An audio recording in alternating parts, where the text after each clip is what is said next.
2017, in my opinion, was not the best year for Xbox One games. I think PlayStation had some better exclusives, and there weren't any really blowout games like there were in other years. So with that in mind, here are my top 10 Xbox One games of 2017.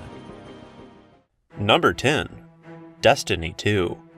I really didn't want to put this game on my top 10 list, but I can't deny that it's a solid experience. It fixed many of the woes of Destiny 1 while keeping the great gunplay. The story still doesn't live up to my expectations for Bungie, and it feels more like Destiny 1.5 than a complete sequel, but the things it does well, it does very well, and the things it does poorly aren't really that big of a deal. Number 9. Assassin's Creed Origins. The Assassin's Creed franchise desperately needed a breath of fresh air after almost completely burning itself out with multiple mediocre releases year after year after year. Origins is easily the best thing to happen to the series since Black Flag and its ship-to-ship combat. I mean, what beats getting to climb a giant pyramid? And though the combat could definitely be better, and some of the problems plaguing every Assassin's Creed are still here, the game has plenty of good content to keep players coming back. Number 8. Crawl. This little game feels like a throwback not just from its retro arcade aesthetic, but also because it relies so heavily on a split-screen experience. These kinds of games are increasingly rare. The combat is simple but fun, and the bite-sized matches are great to play with friends. It's an addictively good game at its most basic form. It's solid overall, even if there isn't as much content here as I might like. Number 7. Prey. Another reboot from Bethesda. This game does a great job blending adventure, horror, and sci-fi in a creative and challenging first-person package. This is one of the more unique AAA games to be released in 2017. And though it has some obvious flaws, like too much backtracking and slightly annoying hacking, it's worth your time, especially if you like games like BioShock. Number 6. Wolfenstein 2 The New Colossus. This game's got great graphics, acting, and gameplay. I just wish it was a little longer. Feels like it's more setting up a third game than anything, but the campaign is still very solid. If you like mowing down Nazis, this game offers a surprisingly fresh and interesting way to do it. Number 5. Observer. I feel like Observer went under most people's radars, which is a shame because it offers a compelling psychological horror experience set in a post-apocalyptic cyberpunk world that makes the game extremely fun. The gameplay is solid and mostly revolves around you solving crimes and gathering clues. If you like Blade Runner or just good atmospheric story games, you'll like Observer. Number 4. Injustice 2. I don't have all that much to say about this game. It's got your favorite superheroes, nice graphics, and mechanics that are hard not to enjoy. There are tons of characters and customization to keep you occupied, and the story isn't half bad. Really, there aren't many faults I can find in it. If you like DC, fighting games, or just want to finally jump into a fighting game, this is likely the game for you. Number 3.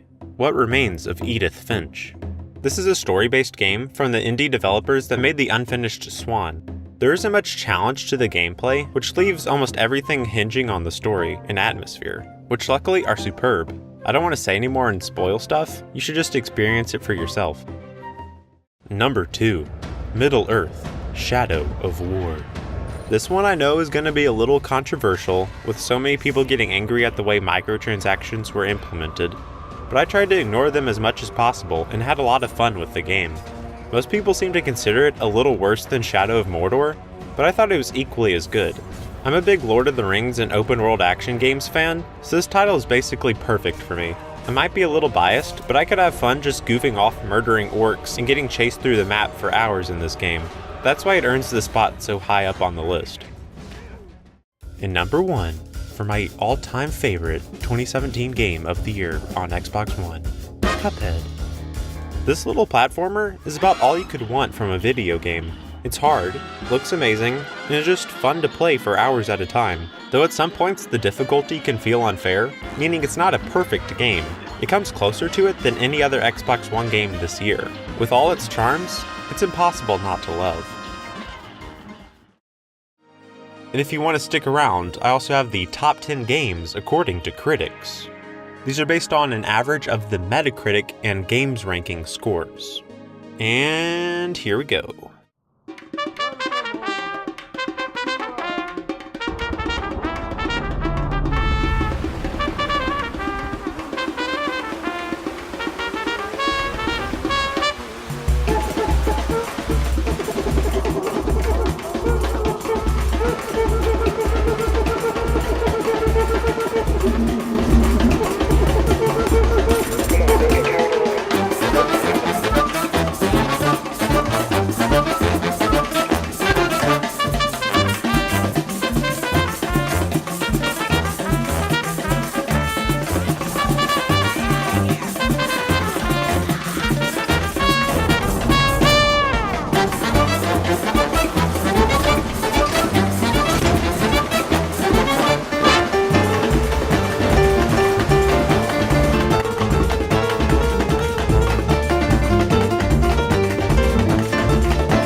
thanks for watching.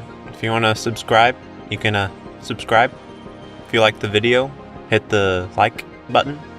If you didn't like the video, you can hit the dislike button. And if you feel like commenting, you can hit the comment button. I think sharing is still a thing, so you can hit the share button. And if you want to watch another video, you can hit the another video button. See ya!